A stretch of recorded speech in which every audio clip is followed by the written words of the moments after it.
Is it a cinematic sensation? Is it a masterpiece of animation? Or a terrible train wreck, the Jambareeqi check?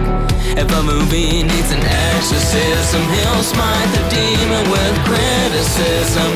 If it deserves attention, he'll give it a heartfelt mention. A strawberry rating 1 to 5. Jambareeqi reviews. Howdy folks, Jambareeqi here. I would just like to make a reminder about an announcement I made last month. I know that a lot of you like the theme song for this show, so I have something interesting to let you know about. Karanson and Grant Olson, the talented musicians behind my intro theme song, have released a brand new original comedy song called No Wi-Fi. It's a hilarious, relatable and catchy song that I highly recommend you check out. I've left a link to it in the description box below. If you do listen to the song, please also consider subscribing to Karan's YouTube channel. This man is super talented, multi-skilled, and his channel is packed with amazing content. From original royalty-free music you can use in your videos, to covers of songs from animated TV shows. Independent musicians like Karan need and deserve our support, so please give him a chance. Thank you. With all that being said, let's talk about DreamWorks' Captain Underpants. George and Harold are best friends who make a comic book series together called Captain Underpants, a silly superhero based on their own grumpy principal, Mr. Krupp. However, after causing so many pranks at school in a bid to cheer up kids suffering under Krupp's rule, the principal threatens to separate the boys into different classes. In a moment of pure desperation, George tries to hypnotize Krupp with a cereal box toy, and surprisingly, it works. They command Krupp to turn into Captain Underpants and cue the comedic hijinks. The boys now have the freedom to turn their principal into a goofy superhero just by making a click. But if the captain gets wet, he switches straight back to the principal. Their fun is interrupted when the naive Captain Underpants ends up hiring an evil mad scientist as a teacher at the school. It turns out that this man is called Professor Poopy Pants, a name that he has never been able to live down, so he plans on taking away laughter altogether, with help from the butt-kissing teacher's pet, Melvin. Can George, Harold and Captain Underpants save their school from the evil mad scientist? So I did grow up reading the Captain Underpants books in school, and I found them to be very funny as a kid, but that was a long time ago, so I was apprehensive whether this film would appeal to me when it came out. Surprisingly, I quite enjoyed it. The heart of this movie is the friendship between George and Harold. These two click on a very special level. They appreciate each other's company, share the same passions, and make for one excellent team. When working on their Captain Underpants comics together, they respect each other enough to assign the best person to each job. Sure, they'll sometimes argue about creative differences, but they're always civil, and will come to an agreement by the end. It's George and Harold's close-knit bond that makes us care about them not being separated by the principal. We want them to stay friends. So many buddy movies also have that big dramatic fallout towards the end. But these two never succumb to that cliche, and I find that so refreshing. Sure, they do end up being torn apart later on, but not by choice, and it's quite sad watching them miss each other. This film is also a celebration of humour. The movie wants to highlight how powerful comedy can be. It brings people together, serves as a weapon against corrupt egotism, and helps us to see the funny side of ourselves. When George and Harold cause humorous mischief, it's not done out of malice or spite, but rather to dismantle the stuffy system set up by adults, one that stifles children's happiness and creativity. Seriousness is the enemy for our heroes, so expect the silly meter to be turned up to 200. The comedy can be quite juvenile, often getting giggles through toilet humour, but this infantile style of comedy never seems cynical, quite the opposite, it's rather unashamed. The filmmakers are aware that the jokes are lowbrow, but they never guilt kids for laughing at such comedy. It's like the filmmakers are becoming kids again themselves, tapping into what they remember finding hilarious at 8 or 9 years old. None of the fart or poop jokes seem like easy, desperate laughs, the kind you would find in cash-in movies like Dougal. No, the immature sense of humour is completely sincere. The filmmakers don't think less of their young audience for what they find funny at their age. DreamWorks aren't reluctantly pandering to children here, but rather speaking to them on their level, without belittling them for not maturing their sense of humour yet. Kids have their own sense of humour, and it's nice that this movie embraces that. The comedy isn't limited to potty gags as well, it can be surprisingly witty too. There's some great banter between George and Harold, and the eccentric characters around them inspire some hilarious commentary from them both. They'll break the fourth wall to tell us something funny, draw attention to how stupid someone is being, and even point out something embarrassing about themselves. However, I will admit that watching Krupp and Captain Underpants transitioning between each other can become repetitive, and I do feel like too much of the comedic storytelling is driven by this one joke. There's only so many times I can watch Krupp waking up in angry confusion after being wet before it gets a little old. I'm going to give 4 points to the content. Krupp is a mean-spirited and cruel principal, a man who enjoys making school children's lives miserable a bit too much. Many kids have teachers like this. Heck, I remember having teachers like Krupp. Despite his exaggerated personality, he's still identifiable enough to the point where we can apply teachers we know to him. But beneath his aggressive exterior is a lonely man, someone repressed who struggles to control his temper, embrace creativity or humour, and be a more sympathetic person. It's his crush on lunch lady Edith that indicates a softer man deep down, a gentler and more understanding person who wants to feel love. Captain Underpants is a riot, truly reflecting the kind of character that a pair of immature schoolboys would come up with. He's dumb and clumsy, but there's something wonderfully charming about his eagerness to do good for the world, even though he's terrible at being a superhero. I can't help but smile at him. He's bouncing with so much joy and happiness. He's ready to save the world. What's also important to realise is that Krupp was hypnotised into becoming Captain Underpants, automatically knowing who that was once commanded, meaning that he has clearly read George and Harold's comics and maybe he secretly enjoyed them.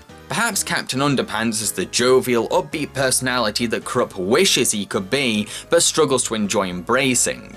I love how such a silly character can be read as development for a lonely, grumpy principal's psyche. That's pretty deep stuff for such an immature movie. George and Harold are pretty much the same character. If there's intentional differences, then they must be very subtle, because they seem to share the same quirks and traits. I understand that this is to show how well they get along, but I do wish that their differences were stronger to make them their own characters. But they're still a likeable duo. They're cheeky, playful and naughty, but also impressively creative. I like that their reputation as class clowns actually makes them heroes in the eyes of their schoolmates. Because these children need a good laugh in an academy run by someone as mean as Krupp. Their comedy may be the lowest kind of humour, but they show no shame in that, and I find that kind of endearing, because they know what they find funny and embrace it wholeheartedly. Poopy Pants is always Tease-Free's name, but we don't feel sorry for him because he's not a nice person. He's a very arrogant, self-entitled man who's so protective of his fragile ego that he's willing to censor laughter from the world. Instead of owning his name by laughing it off, he lives up to it by being a poopy person. We all have our own insecurities, but maybe, just maybe, if we can find the humour to our quirks, perhaps we'll discover the strength to be happy about ourselves. I think this is why George and Harold are so jovial and upbeat. They've abandoned their egos so that they can laugh at themselves. Melvin is your typical teacher's pet, someone who has abandoned all childhood whimsy in favour of academic praise. This has alienated him from his classmates, turned him into a very boring person, and made him the perfect prey for an evil mad scientist posing as a teacher. Most of us remember a kid in class like this, the one who would rather get gold stars on their chart than make friends. Edith is an adorably shy lunch lady. The fact she's attracted to someone as unconventional looking and stiff-lipped as Krupp means that she's not a shallow person and can see something in the principal that maybe he's hiding not as well as he thinks. Krupp and Edith's romance is kind of cute. We do want to see them get together because there's a little chemistry there and they can bring out each other's confidence in the long run. I'm going to give 4 points to the characters. It can be hard to translate a distinct hand-drawn style into 3D computer animation. This is what I love about Captain Underpants. It really does look like a goofy comic book brought to life. There's also a great choice of colours, making everything pop on screen and pleasant to look at, while the animation has the right level of energy warranted for a silly movie like this. It doesn't go overboard into hyperactive territory, but it's also still vibrantly energetic. It finds the pacing that fits the comedy style, but it knows that it can become annoying if it tries too hard. Even when the film isn't being comical, it does demonstrate nuance through more dramatic or sensitive scenes, further proving that it does know what restraint is. But what makes this film's animation especially unique to me is how it sometimes employs different animation styles for scenes inside George and Harold's heads. It's such a charming and creative way of leaving the film's reality and imaginatively stepping into the whimsy of a child's mind. I'm going to give 5 points to the animation. Ed Helms voices both Principal Krupp and Captain Underpants. He transitions between them both very naturally. He captures the childish energy of the captain and nails the mean spirit of the cruel principal. Stand down, you giant ape monster! Giant ape monster? What is he talking? Your days of terrifying this town are over! Mr. Krupp, Captain Underpants, you can't actually fly! Now I take to the sky like an ostrich! Ah! For long years, you two have been disrupting the carefully calibrated, drone-like beehive that this elementary school is supposed to be. I may not be able to prove it yet. I'm gonna get you two one day.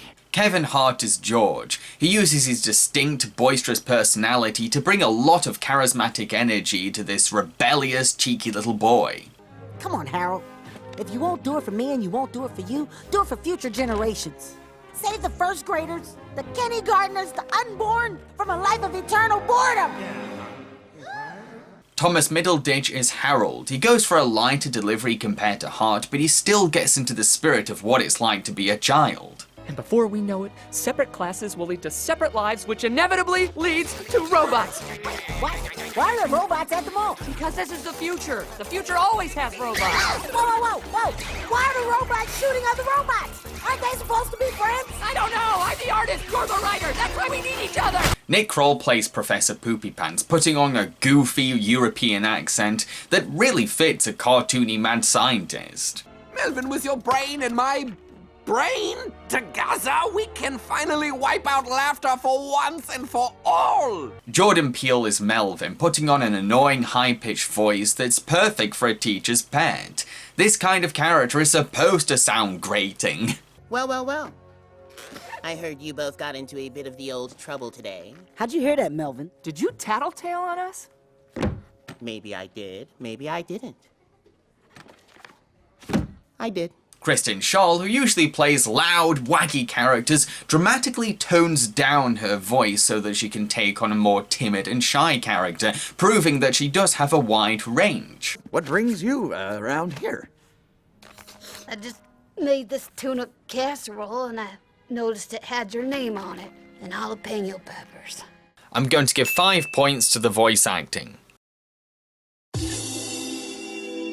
In order for the Captain Underpants joke to work, the music tries to support the superhero's delusions by sounding just as bombastic and majestic as a soundtrack for a Marvel movie. There's something hilarious about seeing a man in tidy whities playing superhero while the music attempts to sound as epic as possible. It's a classic staple of comedy, juxtaposing something straight against something ridiculous. But the score's job isn't just to sell the joke of Captain Underpants, it does add a lot to the story being told too. When there's a moment of tension, like Poopy Pants plotting evil, or the captain suddenly being turned back into the principal, the music sharpens its sound to cut through the atmosphere. Plus, if a scene requires a somber tone because the story is taking a sad turn, then the music restrains itself, letting subdued piano or strings dampen the mood. In addition, comedy singer Weird Al lends a terrifically catchy theme song to the movie, which plays in the film's end credits. It's a triumphant theme song that helps the film to end with a bang and pays affectionate tribute to the waistband warrior.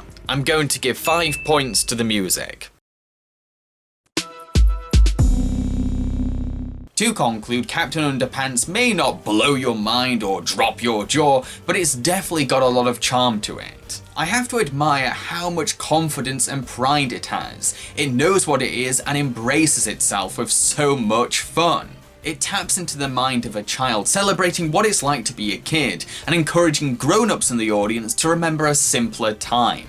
Captain Underpants has gained 23 points, which translates to 4 3/4 brief strawberries out of 5. If you enjoyed the colourful comic strip art style of the Peanuts movie, and the goofy superhero comedy of Teen Titans Go to the Movies, then I think you might like Captain Underpants. I'd just like to point out that the graphics for this video were produced by Toongrin. If you'd like to request commissions from them, here's their website on screen. I've been Jambareeqi and I hope you enjoyed this video. If you did, then feel free to click like below, perhaps share this review with family and friends, and maybe, possibly, subscribe to my channel. So, what am I going to be reviewing in the next Jambareeqi reviews? Well, this upcoming episode will be the Season 14 finale. And I do recall there was an animated film that came out this year that I wanted to reserve for a Jambareeqi Reviews episode. Why not the next one? That movie being Peter Rabbit. Cheerio, folks.